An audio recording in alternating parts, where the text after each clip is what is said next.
días. Vamos a abrir la palabra en Hechos, a continuación de toda la semana anterior.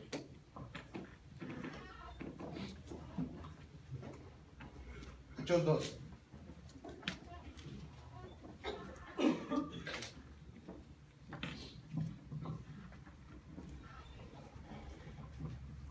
Y antes de empezar vamos a orar. Gracias, Señor, porque nos permites estar aquí este día, esta mañana. Gracias porque nos permites alabarte, estar aquí unidos, Señor. Me permites a mí estar predicando tu palabra. Te pido que ahorita, Dios, tú abras los corazones, abras las mentes, Señor, para que esto sea tomado con el entendimiento, Señor, sea tomado con el corazón. Y así esta palabra nos confronte y nos haga mover, Señor, que sea efectiva a nuestras vidas. En el nombre de Jesús, amén.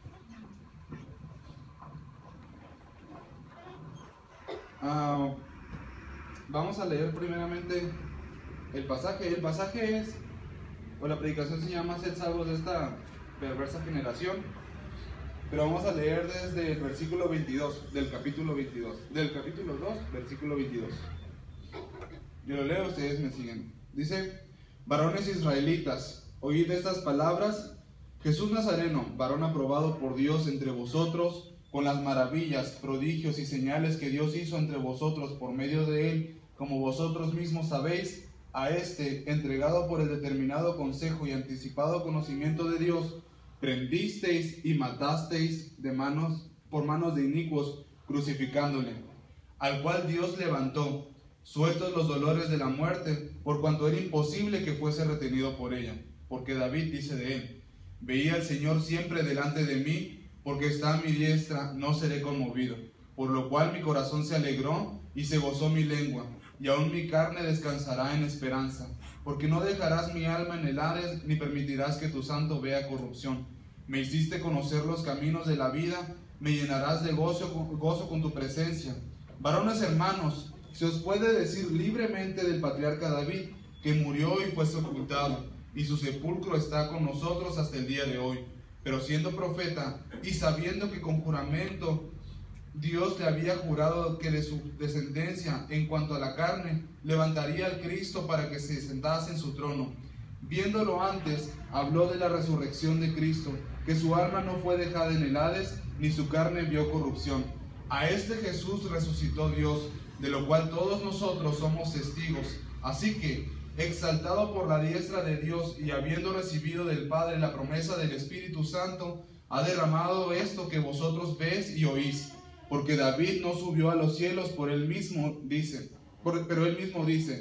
dijo el Señor a mi Señor, siéntate a mi diestra, hasta que ponga a tus enemigos por estrado de tus pies.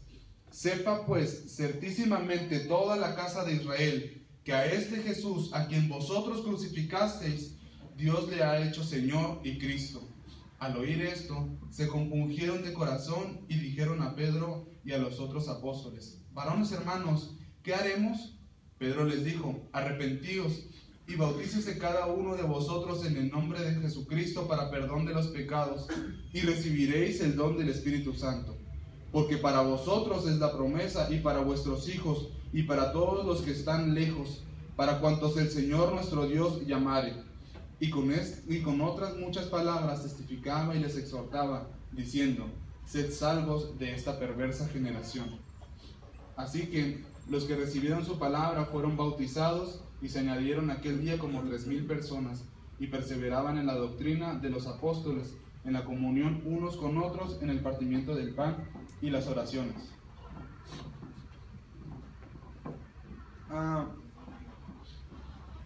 Aquí estábamos. Lo que está sucediendo aquí, ya lo hemos visto, que es el primer discurso de Pedro, o así se subtitula, o así se titula esta porción. Es el primer sermón de Pedro, y lo anticipado a esto, lo que está sucediendo es que es lo del Pentecostés, cuando se empiezan a ver empiezan a hablar en otras lenguas y así, y entonces algunos varones israelitas que estaban ahí de quién sabe qué tantos lugares empiezan a decirles que están llenos de mosto y se empiezan a burlar de ellos. Entonces, lo siguiente que pasa es que, pues viéndolos Pedro, dice la Biblia que se levanta junto con los 11 y se pone a predicar. Y se pone a decirles acerca de lo que, decirles, no es que estén llenos de mosto todos ellos, sino que esto es lo que dijo el profeta Joel en aquellos días. Y empieza a recitar toda esa partecita, ¿no? de Joel, que derramaré sobre vosotros mi espíritu. Y nosotros empezamos a leer desde ahí, donde dice, varones israelitas, oíd estas palabras, y empieza ahí a predicar a Jesucristo, que Jesús Nazareno es esta persona y así, y David dice, David lo profetizó, quién iba a ser él, pero dice, pero siendo profeta y sabiendo que con juramento de Dios le había jurado que su descendencia en cuanto a la carne levantaría a su Cristo para que se sentase sobre su trono, viéndolo antes, habló de la resurrección de Cristo, que su alma no fue dejada en el Hades, ni su carne vio corrupción. A este Jesús resucitó Dios, le decía. Entonces, ahí les está dando a conocer quién era Jesucristo a estas personas que estaban ahí. Él estaba diciendo quién es el Señor, quién es Jesús, y luego les empieza a decir a esta persona que ya fue profetizada por David, a este mismo Jesús, ustedes lo crucificaron y ustedes lo mataron. Entonces los varones israelitas que estaban ahí, pues entraron en razón, entraron en entendimiento de quién era Jesús, de quién era Cristo, de quién era el Señor, y entendieron que habían matado al Mesías. Y por eso es la palabra que dice ahí, bueno, antesito dice, sepa pues ciertísimamente toda la casa de Israel que a este Jesús, a quien vosotros crucificasteis, Dios lo ha hecho Señor y Cristo. Y dice que al oír esto, estas personas se compungieron de corazón. No entendí esa palabra, la busqué, que es compungir. Y dice que se sintieron mal, es sentirse mal de haber hecho algo malo. O sea, entender algo que hicieron y ahora me siento mal. Así como cuando te regaña tu mamá, ya supiste que lo hiciste mal y te compunges de corazón. Pues estas personas se compungieron de corazón porque entendieron el verdadero mensaje que era, y pues ya habían matado al Mesías. Entonces la siguiente pregunta que hacen ellos al entender esto es, ¿y ahora qué vamos a hacer?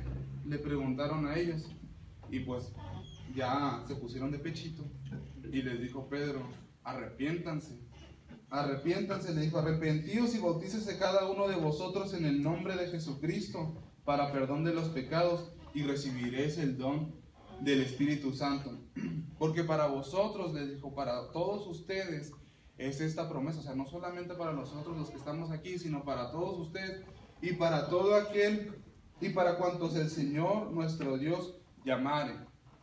Y aquí estamos nosotros también en esa parte.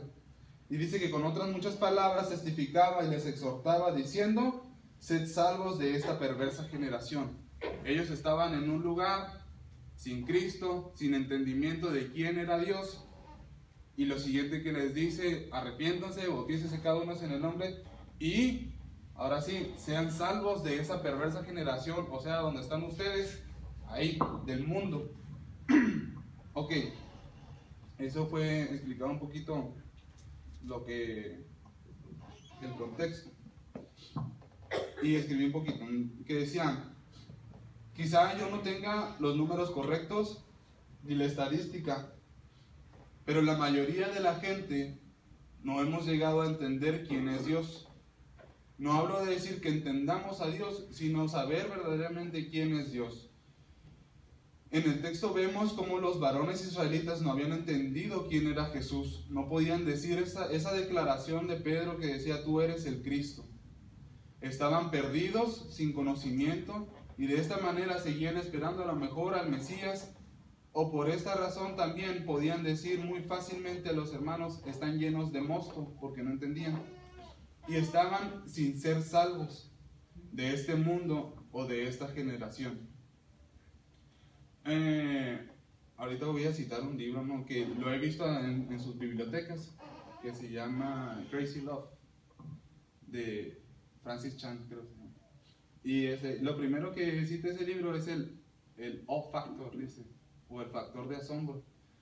Y una vez cuando yo lo estaba leyendo hace mucho, decía, sí es cierto, o sea, decía que a veces nosotros perdemos la capacidad de asombro. Y ya en el rol que tenemos en la vida o en las actividades que nosotros estamos empezando a perder el asombro de quién es Dios, o en la rutina, simplemente de estar viniendo aquí en capilla todos los días, ya se me hace muy normal, ya se me hace muy rutinario, y empiezo a perder el factor ese de asombro, de saber quién es Dios, o de enrolarme tanto así en el estudio o en todas esas cosas, que si no cuido mi comunión con Dios, si no cuido mi relación con Dios, empiezo a perder ese asombro de quién es Dios. Y por lo tanto, o en mi caso me ha llegado a suceder, que al perder yo ese asombro de quién es Dios, pierdo ese compromiso con Dios también, y no tomo la importancia de lo que Él me ha llamado, de lo que Él me ha entregado a mí, y por lo tanto no respondo como debería de responder. Y hace poquito sí me puse a pensar yo en eso y dije, no puede estar sucediendo eso, porque ¿cómo voy a estar perdiendo el asombro de Dios si Él es Dios? Y en ese libro muestra, te mandan a un videíto donde el Señor está ahí y empieza a poner unas imágenes de una persona, y luego se va hacia arriba en el espacio y así, y te empiezan a decir, mira, estos son tantos años luz, y estos son tantos años luz, y allá en aquella milésima parte está la tierra, y dentro de la tierra estás tú. Y más grande que todas esas cosas es Dios. Entonces ahorita yo lo que les quiero venir a compartir es que de esta manera hay gente, así como lo que había en el texto de estos varones israelitas que no entendían quién era Jesús, así de esta manera hay gente que no ha conocido a Dios, ni mucho menos quién es Dios, y dentro de esa gente probablemente también podemos estar nosotros, de que no entendemos quién es Dios, no entendemos la grandeza de Dios, y no adquirimos ese compromiso con Dios verdaderamente. Dice, y aun cuando vayan a la iglesia, el evangelio que han conocido es un evangelio diluido. El compromiso a Dios no es verdadero. Hay muchas personas que sí son esforzadas, pero hay otras que no. He escuchado mucho acerca de este evangelio diluido en el cual no hay compromiso verdadero, no hay esa entrega verdadera por quién es Dios. Y últimamente les he estado diciendo acerca de que el semestre pasado yo estaba reflexionando ya al final, diciendo, yo me podría haber esforzado más, yo me podría haber entregado más a lo que Dios me ha llamado, pero es parte de la maduración, es parte del crecimiento que vamos llegando, y del entendimiento de verdaderamente Dios está aquí, Él es el que me ha llamado. Dios no es una persona cualquiera, Dios no es cualquier persona que haya venido aquí y me dijo, ayúdame a trabajar, sino verdaderamente es el Señor Dios, es el Creador, es el Rey, es el soberano que me ha llamado. Y si me pongo a pensar, o si se los digo a ustedes, me lo han dicho así a veces a mí, y a veces estoy así como que no todavía no alcanzo a entender, pero mediante oración y así, a veces sí llego a ese entendimiento de decir, híjole, Dios es súper grande, Dios es bastante grande, y Él me ha llamado. Ese es el factor de asombro que yo digo que debería yo entender siempre, y ustedes ya sabrán, ¿no? Entonces, ¿a qué es todo eso? La cosa es, como en Hechos 2:36, que decía, sepa pues ciertísimamente toda la casa de Israel, que a este Jesús, a quien vosotros crucificasteis, Dios le ha hecho Señor y Cristo. Ahora la pregunta para nosotros es, nosotros no estuvimos ahí para crucificarlo, no estuvimos en ese momento ahí en que estábamos diciendo, crucifíquenle, crucifíquenle. Sin embargo, muchachos, ustedes están adquiriendo ese compromiso o están sabiendo quién es Dios y están tomando esa verdadera entrega. Quizás no estén ahí en ese momento ustedes diciendo crucifíquenle, y ustedes no lo crucificaron verdaderamente ahí en ese lugar, pero con nuestras acciones podríamos reflejarnos que en ese momento estaríamos haciendo lo mismo. No estamos entendiendo quién es Dios, y al no entender quién es Dios y el estar tirando las cosas así a la basura, o muchas veces me acuerdo de Jehú que nos dice, es que aquí mucha gente nos está apoyando, mucha gente nos está ayudando para estar aquí, y muchos de nosotros no estamos adquiriendo ese compromiso, no estamos, a veces, no me acuerdo si lo ha dicho, pero estamos como tirando a la basura todo lo que nos ayuda. Entonces, les digo, ustedes no estuvieron en ese lugar para decir que lo crucificaran, pero con nuestros hechos podríamos estar diciendo algo así también, o no simplemente no respondiendo al llamado, sino no respondiendo a nuestra vida espiritual, nuestra vida cristiana. El otro dice, entendamos entonces quién es Dios, reconozcamos su soberanía, su poder, no ignoremos su ira, mucho menos su justicia, la que ha hecho Él. Y si en esta ocasión piensas tú, híjole, si es cierto,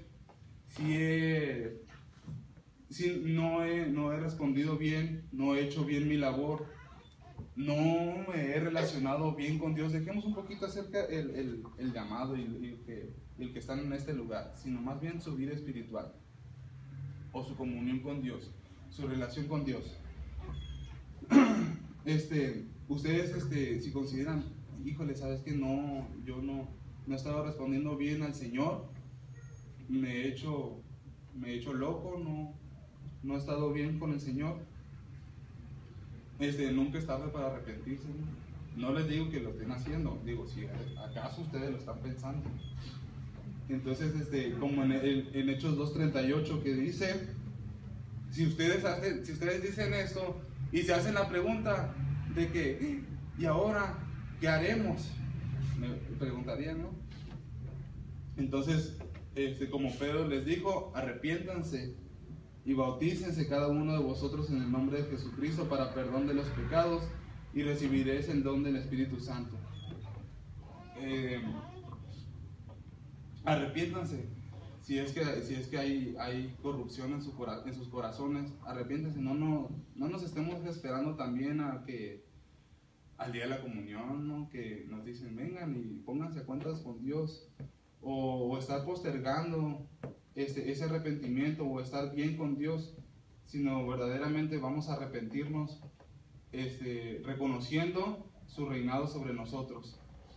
Y ahora, para ustedes es la promesa, dice Hechos 2:39, porque para vosotros es la promesa, y para vuestros hijos, y para todos los que están lejos, para cuantos el Señor nuestro Dios llamare.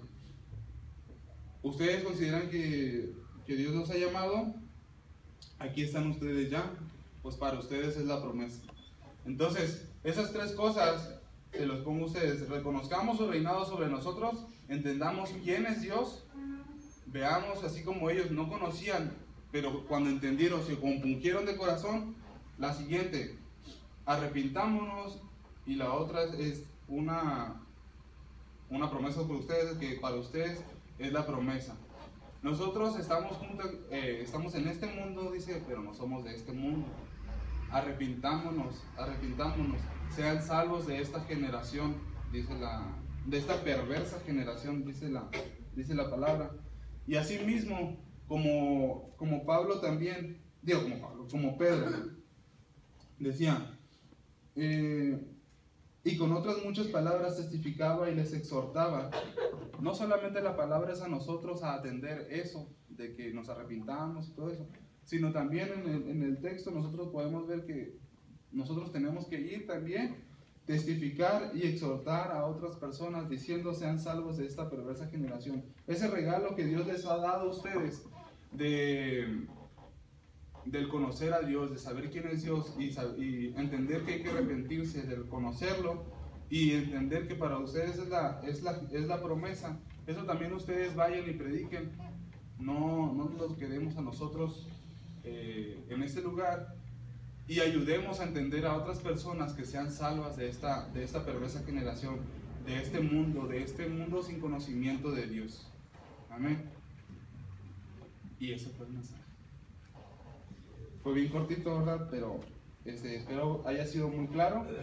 Y si ustedes, como ahorita decía, si ustedes tienen ese pensar de, ¿sabes qué? Yo no me he estado relacionando bien con Dios, no he atendido bien a esto, es tiempo para arrepentirse. No les pido que pasemos aquí, pero vamos a orar. Amén.